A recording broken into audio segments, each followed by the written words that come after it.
Each month, Annie and I host a deeper dive, which is a live Q&A with an expert in the field of lactation, business, or personal development. The following snippet is from our most recent deeper dive. We hope you enjoy. Well, hey there, Leah. Hey, Annie. How are you? I'm great. How are you? Great. Really excited about our conversation today, all about colostrum. It's a very common topic in nearly every prenatal visit that I have. Yes, we are joined by Elizabeth Montez, ILC, IBCLC. I'm going to read Elizabeth's bio for all of us because we're so excited to have her here. Elizabeth is an Anishinaabe. Oh my gosh, you read this for me beforehand. Elizabeth, would you please give me the pronunciation of that word? Happy to. And I understand it's a different language. It can be difficult. It's Anishinaabe. Anishinaabe. And Latina lactation consultant, educator, and community organizer working at the intersection of Indigenous perinatal health, family wellness, and systems change. She is the founder of Flower Moon Families, offering direct lactation care, education, and culturally grounded support to families across northern Michigan, while also expanding access to education and care across Turtle Island.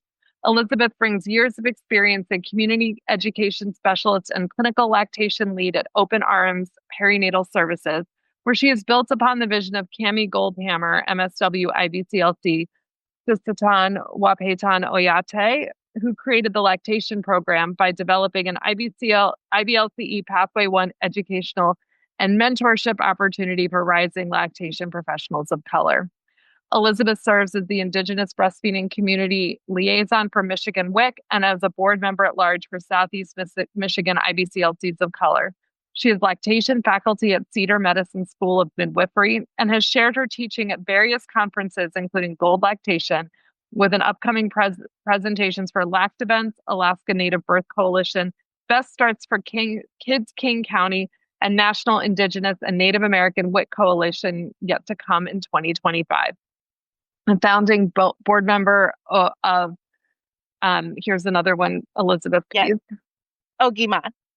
Ogima, and a planning team member for Indigenous Milk Medicine Week. Elizabeth weaves her clinical expertise with Indigenous knowledge systems, viewing lactation not just as infant feeding, but as a radical act of repatriation, community care, and generational sovereignty. Her work is dedicated to creating a world where Black and Indigenous families thrive and where all babies are welcomed in communities that honor their sacredness and wisdom. The sacredness and wisdom of babies is like my favorite thing in the world. Me too. I love that. We're so excited to have you here, Elizabeth. Welcome. Thank you so much. It's an honor to be here. I've looked up to you guys for a long time. It kind of feels like this year, getting to kind of hit some of those pretty exciting milestones, getting to be here with you and Annie and speaking at Gold and things I've thought about ever since I was a little baby lactation consultant. Well, we're thrilled to have you. And when I saw your topic title for Gold about colostrum harvesting, it came at a time where I felt like every single prenatal I did, or even the post, they're like, everybody was like, well, and I harvested the colostrum, and how do I harvest the colostrum, and how much colostrum am I supposed to get? And when I saw the title where you were like it was from extraction to, I should have this in front of me and I don't, but it was the idea of like not looking at this as some like gold to mine and maximize the way we want to, but having a totally different way of thinking about it. I was like, I need this because I am feeling very stressed about how my clients are talking about their colostrum in a way where I'm like, I know the reasons why we do it, but I also don't understand what's going to happen with this colostrum. Why are we so focused on it? So that's why we're like, got to get Elizabeth in here. I need to learn more about this. Awesome. Well, I really appreciate being invited. Yeah. So the title was From Extraction to Stewardship. And that was a little bit of an adjustment. I also gave a variation of that presentation to Indigenous Milk Medicine last year. And in that one, I was a little bit more direct. On that one, I said, stop the fracking, actually, was the wording. But I wanted to make the adjustment to really putting a point on the focus being on that stewardship. So, and moving from that extractive mindset into the stewardship model, which is really, in my opinion, how we should be caring for our clients and their babies as well in general. But yeah, this colostrum topic has just become so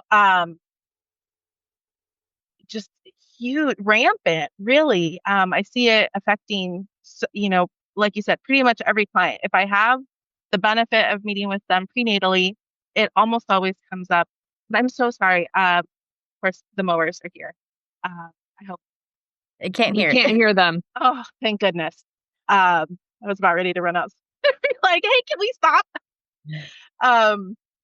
So, yeah, in the prenatal appointments, it's coming up. And then, like you said, postpartum, a lot of times it's still being brought up. Oh yeah, I use this. And actually what really prompted me, it was about 2.5 years ago, to really dive into this deeper was a very significant case that I participated in. We all have those ones, right, that get to us right in the heart. And this was one that for me felt like it was one of those crucial moments where I said, we got to talk about this in a different way.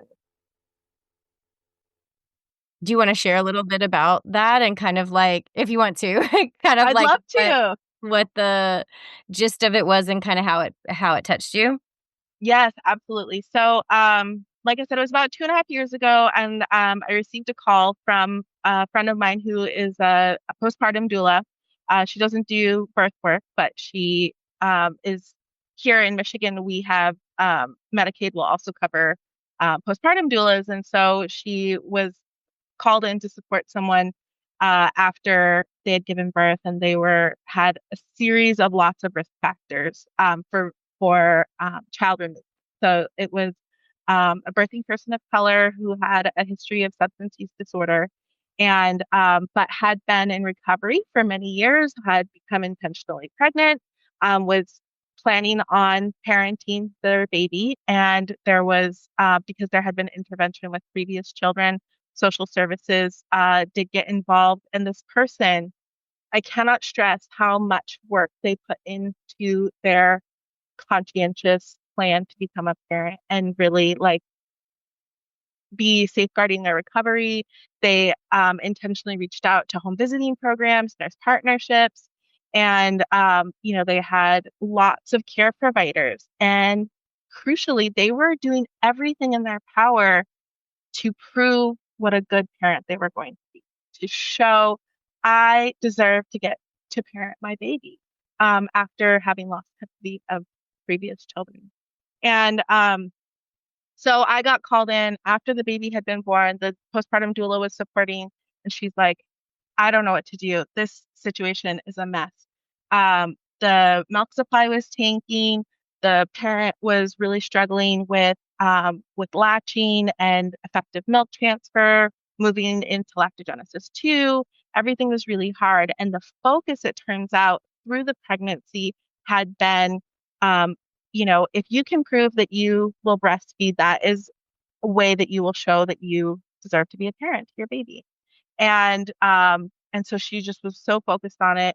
And the OB had said, yeah, go ahead. You can hand express, you can pump prenatally, collect as much colostrum as possible.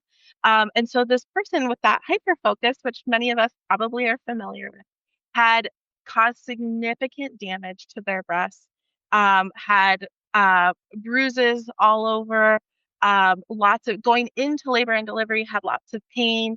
And then again, that focus was on the stored colostrum. And so, had then after the baby was born, they were exhausted. They'd had some complications in labor.